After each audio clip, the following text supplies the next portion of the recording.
Good morning and aloha. Thank General Sullivan for inviting me as a speaker.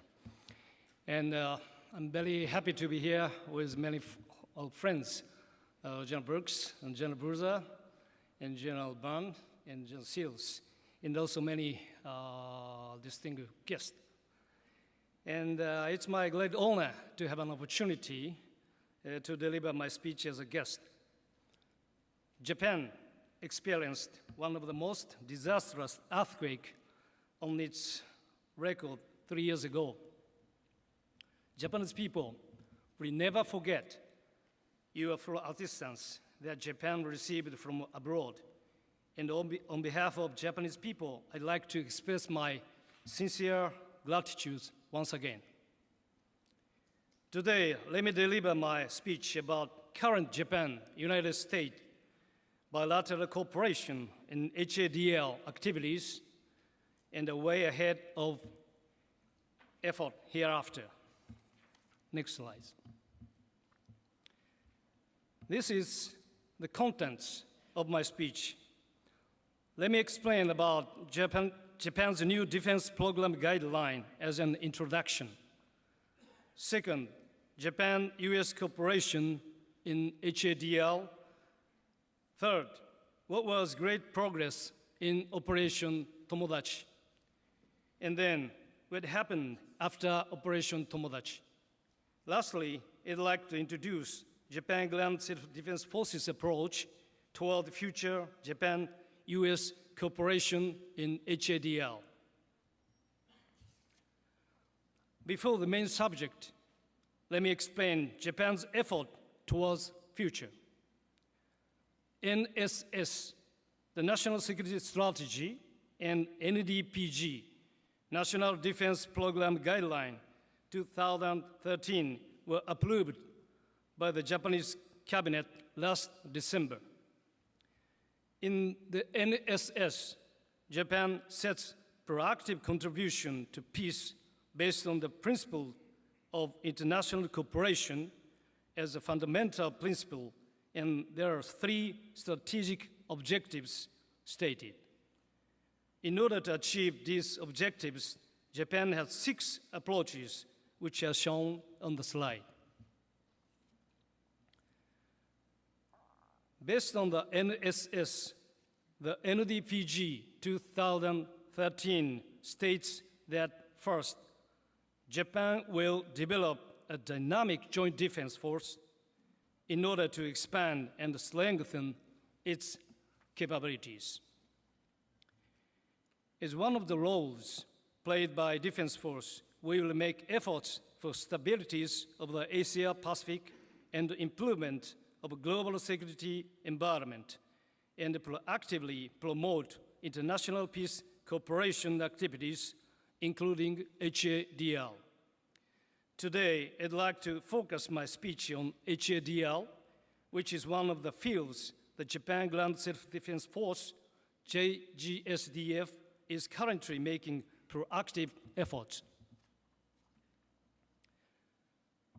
First, I'd like to talk about Japan-US cooperation in HADL prior to Operation Tomodachi.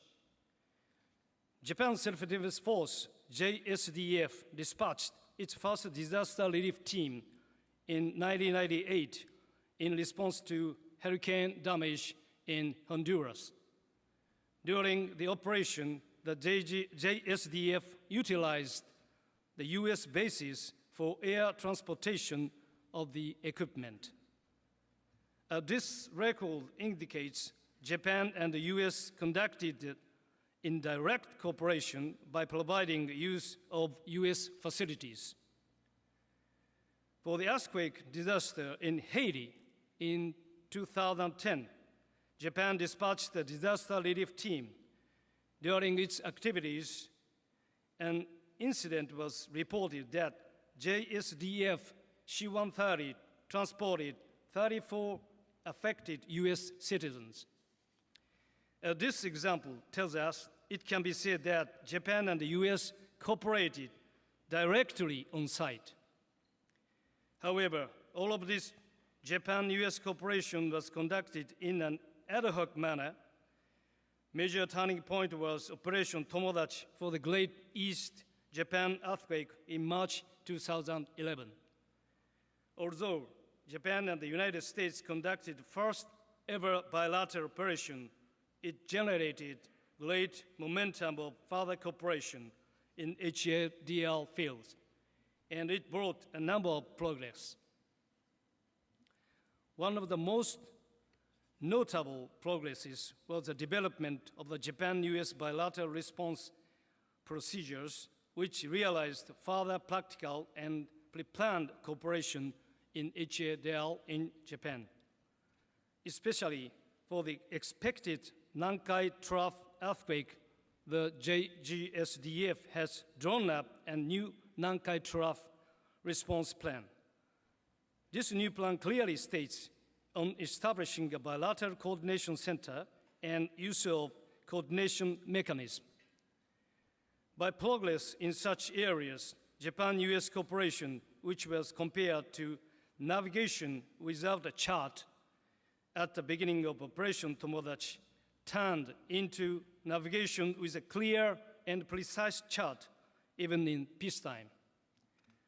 In addition, the US Army Japan and the US Marine Corps Japan have started to proactively participate in the disaster prevention drills hosted by the local governments since 2012.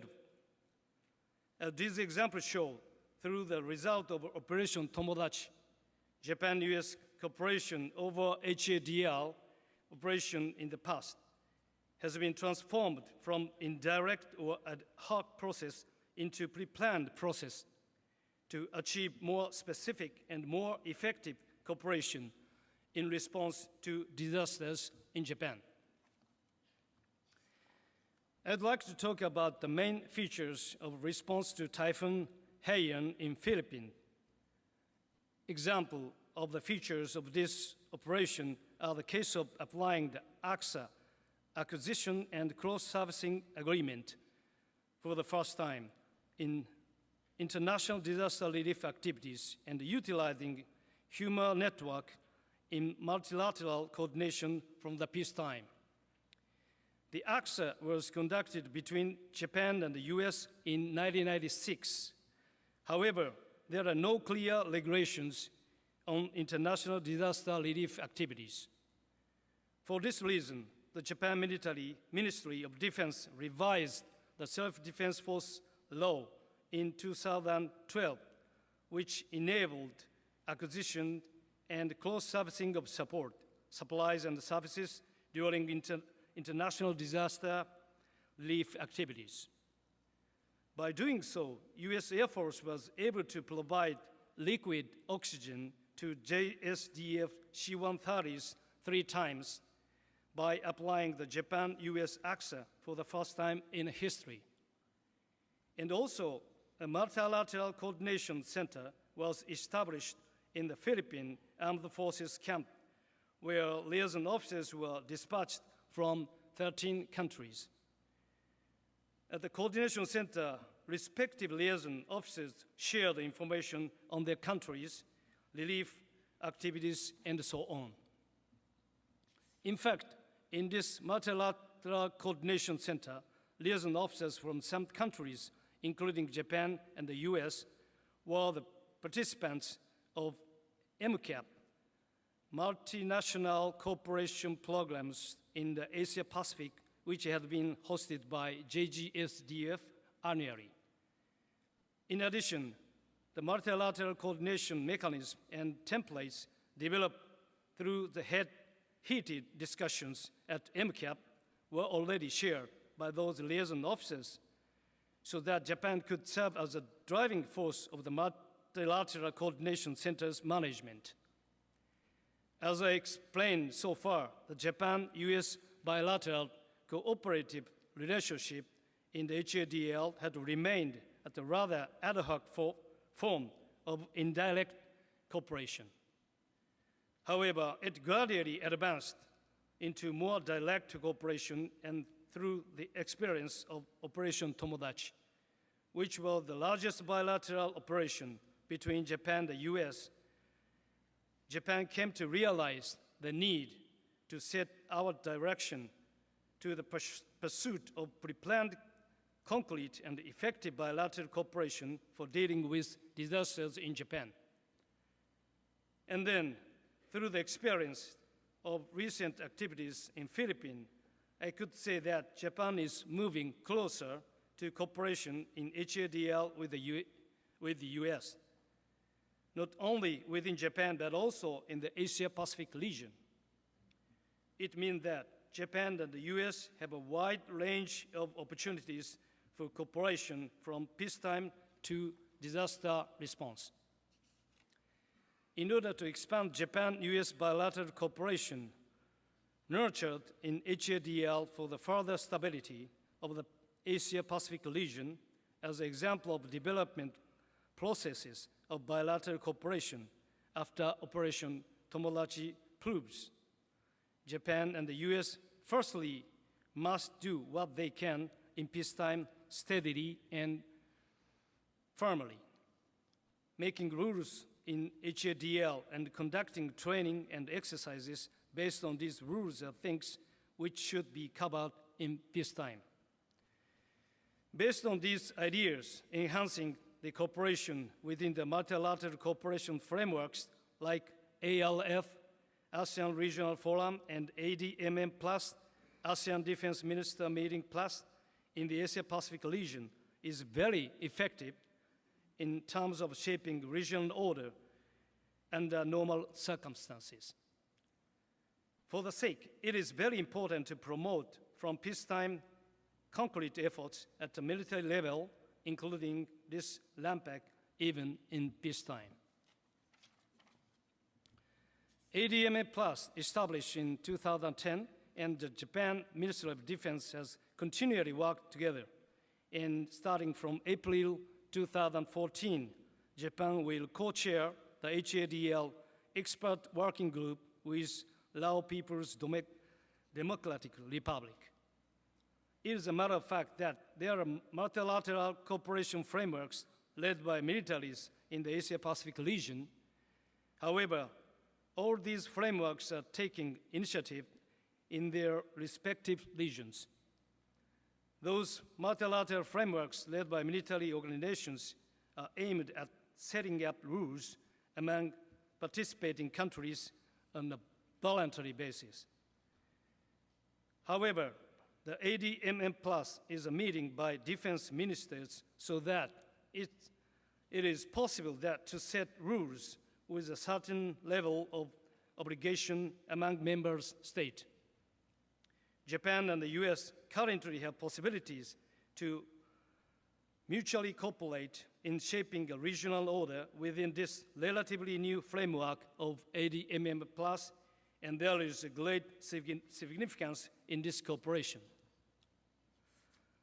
Lastly, I'd like to summarize the contents.